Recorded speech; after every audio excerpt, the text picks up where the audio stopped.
Hey everyone, it's Elizabeth.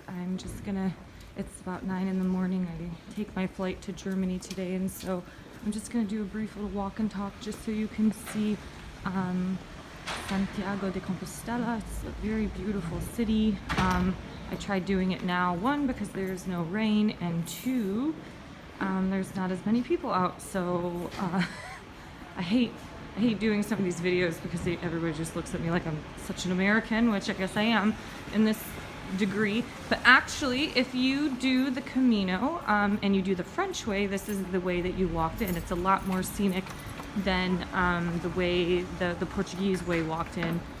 So this here you have the monastery of San Martin.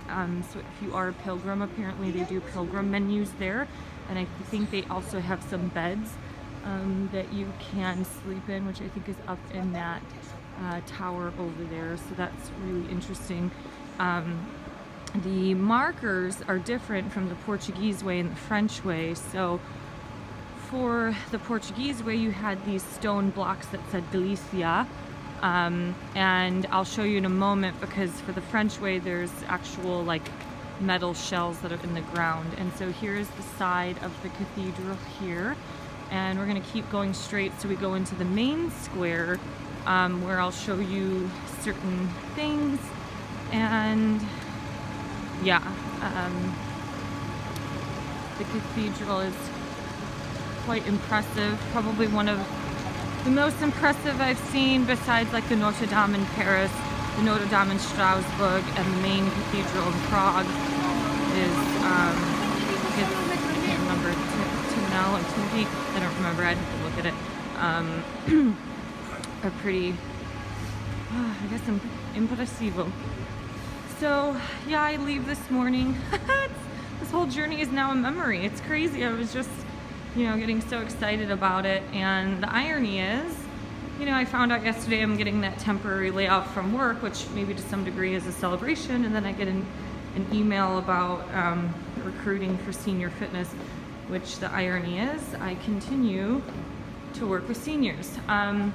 So this little spot here is where there's bagpipe players every single day, and they have these little notches on the wall that kind of tell them let's see if this is in focus, what hour and such people play. I guess they play for approximately 2 hours every day.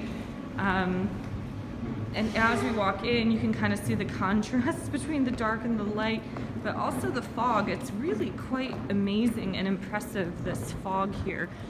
So this hotel this is now a hotel. This used to once be the hospital. So this is the main square that you walk into for your pilgrimage. And I walked in on the street far ahead, in between that tower and the cathedral. So the Hotel Paladine, it's a luxury hotel. It is a chain, but apparently, if I'm correct, the first 10 pilgrims that walk in every single day get a free lunch or dinner, I think. I don't remember exactly what the original purpose of this building was. That's really bad that I kind of forgot that. But over here and the other end of the square, that was once a university. And so all of these buildings do have markings of St. James on them. So here you have St. James on the horse, and all of the St. James kind of statues are him with the dagger or the sword, the cross, which is the protection for the pilgrims, and the horses are stomping on top of the Muslims. So from here we have the cathedral, and you have kind of the story and the life of St. James on the cathedral here. So you see him into more of the right segment. Let's see if I can get my finger like right over here is where he was a pilgrim, and then the further along you go, you see him as an apostle. And you have two apostles here, I believe, if I'm correct, it's Peter and Paul. I'm trying to remember everything from the walking tour that I did. Sometimes I'm best with history when things are written down, because I don't always soak things in my brain. So here we can go over here for a moment. If you do get your Compostelo, you do have to walk down this flight of stairs here and then take a right at the end of this building to the address 33, which is how old I am and the age of when Christ died, to get your Compostelo. So I thought that was kind of interesting or symbolic at the same time. Maybe I should just walk down there. It is really a quite impressive building, but I just want to show you this this little lookout point with all of the fog. This is just very it's a lot symbolic to the Pacific Northwest type of scenery, but it's also of Galicia as well. So every morning walking up, you kind of had that marine layer and fog. But here we have the Church of San Francisco, who was a pilgrim himself, and that I feel is a really impressive church as well. I sat in there a little bit yesterday, and they had really pretty church music playing. So this street down here is where there's the coolest little laundromat.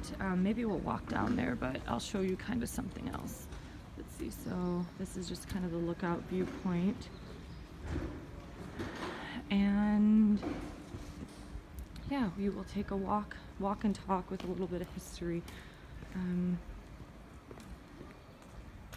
kind of like it at this point in time when it's pretty quiet. I wonder if that guy just walked in. Probably. He's all dressed up with his boots. It's just interesting kind of seeing and talking with different pilgrims, because honestly, it's so easy. It's not easy.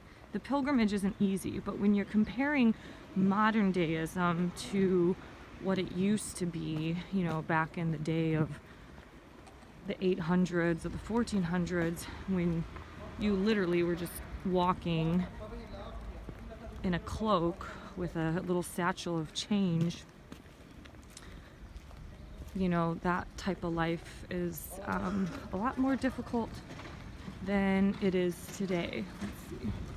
And, you know, today, modernism, life is just easier. So, like, the pilgrimage can be very consumptive in the sense of, you know, maybe the longest stretch I've seen was like 6 to 7 kilometers without some form of a cafe or a supermarket.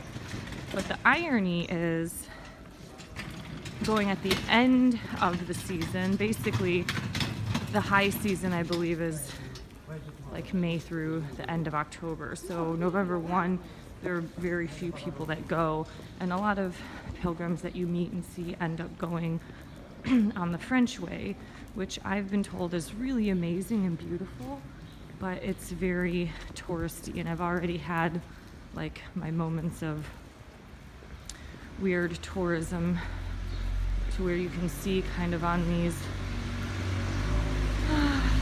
walks here, you know, it's like now you can buy your silver chain necklace for €90. So this little spot here is where students would come. This was the building that was the university, and students would come here and they would twirl around 3 times, and then they would have their back to this wrought iron fence here, and then they would put their hand on something, and that would be the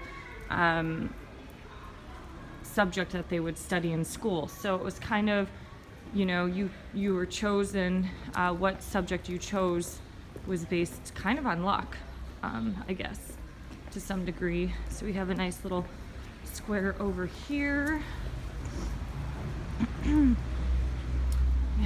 and then we have, this is probably this is the street I walked in on. It's one of the main drags, so if you do come, there's no shortage of tapas bars and such. Ooh, boy. I'm not move or slow down, but yet I'm also in the way. And in this spot, we have a fountain, which is a Roman fountain. Hold on.